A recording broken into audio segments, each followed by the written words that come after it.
High, welcome back to my another mini blog. জানি অনেক দিন পর একটা ব্লগ নিয়ে আসছি। What I eat in a day সিরিজের চক্করে অনেক দিন হয়ে গেল ব্লগ দেওয়া হয়নি। আর এটাও জানি তোমাদের জামাই ষষ্ঠী খেয়ে হজমও হয়ে গেছে। তবে আমি গিয়েছিলাম বাসি জামাই ষষ্ঠী করতে। পুরো মে মাসটা বলতে গেলে প্রতীক খুব অসুস্থ ছিল, তার জন্য ওর অনেক কিছু খাওয়া বারণ ছিল। আর জামাই ষষ্ঠী তাই যাওয়া হয়নি। তোমরা জামাই ষষ্ঠী খেয়েছো জুন মাসের 1 তারিখ, আর আমরা জামাই ষষ্ঠী খেয়েছি জুন মাসের 8 তারিখ, মানে ওই পরের রবিবার। আর তাছাড়া আজকে গিয়েছিলাম একটু মন্দিরে পুজো দিতে, কারণ প্রতীকের একটা রিপোর্ট আসার কথা ছিল। সেটা ভালো আসাতে আমি ভোলেনাথের কাছে একটু পুজো দিতে গিয়েছিলাম। তাই ভাবলাম জামাই ষষ্ঠী খেতেই যখন যাচ্ছি তেমন কোনো কাজ নেই, তাই সকালে পুজোটা সেরেই যাই। ভোলেনাথের কৃপায় ও এখন অনেকটা সুস্থ, আর যেটুকু রিকভারি করার আছে ও বাড়িতে থেকেই হয়ে যাবে। তারপর যাওয়ার আগে গিয়েছিলাম আমাদের এখানে ফেমাস গৌরাঙ্গের মিষ্টির দোকানে, মিষ্টি নিয়ে সোজা গিয়েছিলাম বাড়িতে।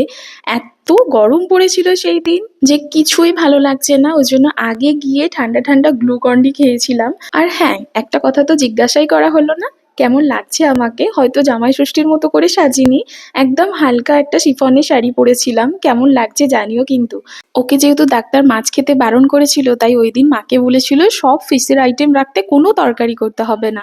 মা তাই করেছিল। বিকেলে আমরা আবার একটু বেরিয়েছিলাম ওই জামাই ষষ্ঠীর গিফট কেনার জন্য। মা একদম সময় পাইনি কেনার। সব কেনাকাটি কমপ্লিট করে আমরা আবার গিয়েছিলাম চেঙ্গাইলে গঙ্গার ধারে। আমাদের সাথে আবার পরে ভাইও এসে যোগ দিয়েছিল, আর ও এনেছিল অনেক কিছু, কোল্ড ড্রিঙ্কস, আইসক্রিম, সবকিছু খেতে খেতে লুডোও খেলেছি।